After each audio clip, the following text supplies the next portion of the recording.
Daily தெய்வீகம் channel YouTube நேயர்கள் அனைவருக்கும் காலை வணக்கங்களும் வாழ்த்துக்களும் கூறுவது உங்கள் ஈரோடு கௌரி சத்தியமூர்த்தி. இன்றைய தினம் டெய்லி தெய்வீகம் ஆரம்பித்து 5 வருடம் முடிந்து 6வது பிறந்த நாளை பேபி கொண்டாடுகின்றாள். எனவே அனைவரும் வந்திருந்து குழந்தையை ஆசீர்வதித்து ஒத்துழைப்பு நல்குமாறு தாழ்மையோடும் அன்போடும் உங்கள் அனைவரையும் வருகை புரியுமாறு கேட்டுக்கொள்கின்றேன்.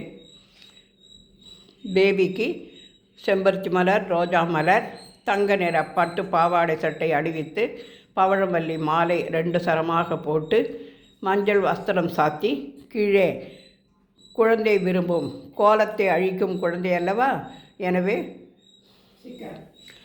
ஸ்ரீ வைபவ லட்சுமி கோலத்தை ஒரு புறமும், நவக்கிரக கோலம் சனிக்கிழமையாக இருப்பதால் ஒரு புறமும், நடுவில் தேவியின் பாதத்தையும் தாமரை மலரால் அலங்கரித்து தேவி அஷ்டோத்திரம் படித்து கதலிப்பழம், தாம்பூலம், ஆப்பிள் பழம், எலுமிச்சம்பழம், மஞ்சள் கிழங்கு என அனைத்தும் சமர்ப்பித்து குழந்தை சாப்பிடுவதற்காக மிக்சரும் ஓட்டுப்பக்கடாவும் வைத்து ஸ்வீட் எடுத்துன்னு வரலையே, பாதுஷாவை எடுத்துன்னு வா. மேலே எதில் வச்சுருக்க?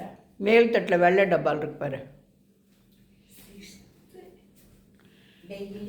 ஸ்வீட்டும் செய்து குழந்தைக்கு நிவேதனம் செய்து அதை நாம் பிரசாதமாக பெற்றுக்கொள்ளலாம் என்று ஏற்பாடு செய்திருக்கின்றோம். குழந்தையின் பர்த்டேக்காக வேண்டி ஊஞ்சல் அலங்காரம் பிரமாதமாக செய்யப்பட்டிருக்கிறது. சோன் பப்படி சோனா சுவிட்சர்லாந்து போனா என்று சொல்வார்கள். அதன் போல் சோன் பப்படியும் குழந்தைக்கு பிடித்தமானதல்லவா, எனவே அதையும் வைத்து அலங்கரித்திருக்கின்றேன். டெய்லி தெய்வீகம் சேனல் தொடர்ந்து மென்மேலும் வெற்றி பெற அனைவரும் வாழ்த்தி ஒத்துழைப்பு நல்குமாறு அன்போடு கேட்டுக்கொள்கின்றேன். வாங்க கோமலா, வாங்க லலிதா மாமி.